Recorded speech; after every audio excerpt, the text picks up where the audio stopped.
योग आयोग लवकरच राज्यात लागू होणार. आमदार सुधीर मुनगंटीवार यांची घोषणा. बल्लारपूरमध्ये जागतिक योग दिन उत्साहात. राहुल गायकवाड. दिनांक 21 जून जागतिक योग दिनानिमित्त बल्लारपूर येथील स्केटिंग ग्राउंडवर भारतीय जनता पक्ष आणि विविध सामाजिक संस्थांच्या वतीनं भव्य योग शिबिराचे आयोजन करण्यात आले. या कार्यक्रमात हजारो नागरिक, लोकप्रतिनिधी, भाजप पदाधिकारी आणि योगप्रेमींनी उत्स्फूर्त सहभाग घेतला आणि त्यानंतर योगाभ्यास केला. या कार्यक्रमाचे प्रमुख अतिथी तथा बल्लारपूर विधानसभा मतदारसंघाचे आमदार सुधीरभाऊ मुनगंटीवार यांनी उपस्थितांना संबोधित करताना योग हा केवळ व्यायाम नसून निरोगी, संतुलित आणि शिस्तबद्ध जीवनाचा आधार असल्याचं सांगितलं. महाराष्ट्रात योग आयोग स्थापन करण्याबाबत विधानसभेत सकारात्मक चर्चा झाली असून लवकरच राज्यात योग आयोग लागू करण्याबाबत निर्णय होण्याची शक्यता असल्याचं त्यांनी म्हटलंय. शालेय स्तरापासून विद्यार्थ्यांना नियमित योगाचं प्रशिक्षण दिल्यास त्यांची एकाग्रता, स्मरणशक्ती, मानसिक क्षमता आणि शैक्षणिक गुणवत्ता वाढेल. त्यामुळे विद्यार्थ्यांचे व्यक्तिमत्व सर्वांगीण विकसित होऊन ते भविष्यात अधिक सक्षम नागरिक बनतील असा विश्वास त्यांनी व्यक्त केला आहे.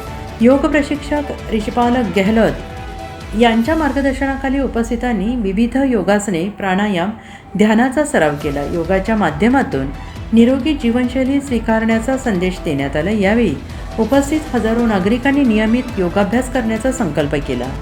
या कार्यक्रमाला महाराष्ट्र वनविकास महामंडळाचे माजी अध्यक्ष चंदनसिंह चंदेल, भाजप जिल्हाध्यक्ष हरीश शर्मा, माजी शहराध्यक्ष डॉक्टर काशीनाथ सिंह, सतविंदर सिंह दारी, मुन्नासिंह ठाकूर, निलेश खरबडे, भाजप महिला मोर्चा अध्यक्ष वैशाली जोशी, अरुण वाघमारे, प्रशांत झांबरे, सतीश कनकम, सारिका कनकम, ज्योती गेहलोत, बेबी केशकर, शुभम रहिकवार, श्रीनिवास कंदकुरी, घनश्याम बुरडकर, विशाल शर्मा यांच्यासह अनेक मान्यवर उपस्थित होते.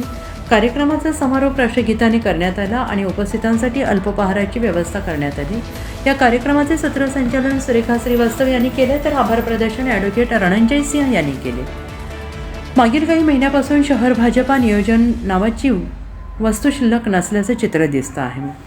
शहर भाजपाचे कोणत्याही कार्यक्रमाचे पत्रकार परिषद सोडा, साधं प्रसिद्ध पत्रकसुद्धा पत्रकारांना देण्याचे सोपस्कार करण्यात येत नसल्याने पत्रकारांमध्ये नाराजी व्यक्त होत होती. आधी भाजपाचे कोणतेही कार्यक्रम असले तर पत्रकार परिषद किंवा प्रसिद्धी पत्रक पत्रकारांना देण्याचे सौजन्य दाखवलं जात होतं. आता मात्र सौजन्याची ऐशी तैशी या म्हणीप्रमाणे भाजपात नियोजनाचा मोठ्या प्रमाणात अभाव दिसतो आहे आणि यावर भाजपाचे वरिष्ठ नेते चंदनसिंह चंदेल आणि जिल्हाध्यक्ष हरीश शर्मा यांनी भाजपाचे ब्रीदवाक्य असलेली शिस्तबद्धता याकडे लक्ष द्यावे.